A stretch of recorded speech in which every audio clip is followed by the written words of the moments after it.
Hello les passionnés de crochet! Alors aujourd'hui on va faire une vidéo courte et spéciale puisque c'est pas vraiment un tuto. Je vais vous montrer un petit récapitulatif des derniers projets de la chaîne avec les carrés granny. Que vous soyez débutante ou confirmée en crochet, moi je trouve que les carrés granny on s'en lasse pas. Et voilà, moi la première, vous voyez, ça fait 5 ans que je fais du crochet et là j'ai replongé dans les carrés granny, je me suis éclatée à vous proposer tous ces projets. Donc pourquoi cette petite vidéo? Parce que je veux vous montrer les différentes possibilités selon le coton que vous allez utiliser. Donc on va reprendre dans l'ordre. Ce petit sac, vous vous rappelez, on l'a fait avec le coton épais, coton Cupidon, donc je ne l'ai qu'en un seul exemplaire, donc je ne peux pas vous montrer d'autres variantes pour celui-ci. Par contre, je vais vous montrer les autres variantes avec la pochette, la fameuse pochette, vous voyez, donc là j'ai fait deux variantes, une en rouge, une en rose, que j'aime beaucoup. Et ça c'est un coton épais, donc vous voyez, elle est quand même assez large. Alors je vais attraper mon mètre ruban pour vous dire au niveau de la largeur. Vous voyez, on est sur 30 cm à peu près, et ici sur 20, hein. Donc au niveau longueur largeur. Donc quand on utilise un coton épais, ça nous fait vraiment une grande pochette. Mais je voulais vous montrer, quand vous utilisez un coton plus fin, là c'est le coton de chez Hobbii, le Rainbow ou le Friends. Vous voyez, avec les mêmes carrés granny, je crois qu'il y a le même nombre de tours, 1, 2, 3, 4, 1, 2, 3, 4, voilà. C'est exactement le même modèle, vous voyez, avec un coton différent. Mais la pochette, elle est beaucoup plus petite. Là, on est sur du 22 par 15. Mais c'est pour vous montrer, vous voyez, le résultat qui est super joli aussi, selon les couleurs que vous allez utiliser. Et pour ce modèle, vous voyez, j'ai toujours utilisé la couture continue. Pour le dernier rang, puisque j'ai la même couleur. Voilà. Alors, je vais vous montrer également ce que j'en ai fait avec d'autres variantes, avec toujours du coton fin, puisque j'ai décidé de vider tous mes stocks, j'en avais plein. Avec des fins de pelote, j'ai pu réaliser différentes couleurs, vous voyez, là j'ai fait vraiment toutes les fins de pelote. Et j'ai pris une autre couleur dont j'avais suffisamment de fil pour faire le dernier rang. Voilà. Donc quand il vous reste vraiment pas grand chose en fin de pelote, vous pouvez les mettre de côté.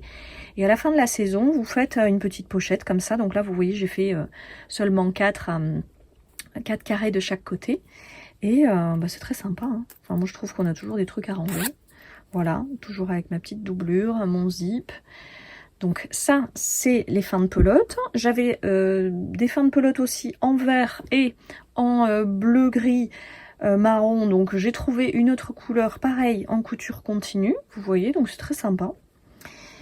Et j'ai également un autre modèle là de mini trousse où j'ai fait seulement des mini carrés. Là, vous voyez, j'ai pas fait 4 tours, mais seulement 3. 1, 2, 3. Toujours en couture continue. Et c'est un autre format, donc n'hésitez pas à vous amuser avec les différents formats.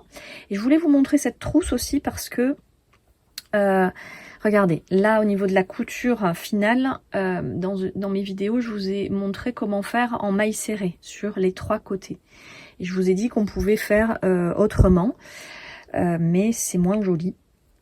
Et cette pochette en est l'exemple. Vous voyez, ça fait pas aussi joli au niveau du bas. Bon, c'est efficace quand même, hein, mais je trouve que c'est pas terrible. Voilà. Donc, je voulais quand même vous le montrer pour vous dire que ce que je vous ai dit dans la vidéo précédente, eh ben, on n'en tient pas compte. Alors, ça, c'était pour les pochettes et c'était à peu près tout. Et je vais ranger tout mon petit bazar et vous montrer l'autre projet que je vous ai déjà présenté sur la chaîne. Voilà, dans la dernière vidéo, vous vous rappelez, on a fait le tote bag parce que à partir des pelotes que vous avez, moi j'aime bien vous apprendre des techniques. Une fois que vous savez faire un tote bag avec un coton épais, et ben vous pouvez faire le même avec un coton fin, tout simplement. Vous voyez, c'est juste que celui-ci est un petit peu plus long à faire. Voilà, j'adore le rose, donc j'avais envie de faire en rose. C'est exactement la même technique que ce que je vous ai présenté pour ce modèle. Simplement, j'ai utilisé un coton donc crocheté en 2,5, le coton Rainbow de chez Hobbii. Moi, c'est mon préféré hein, pour ces projets-là.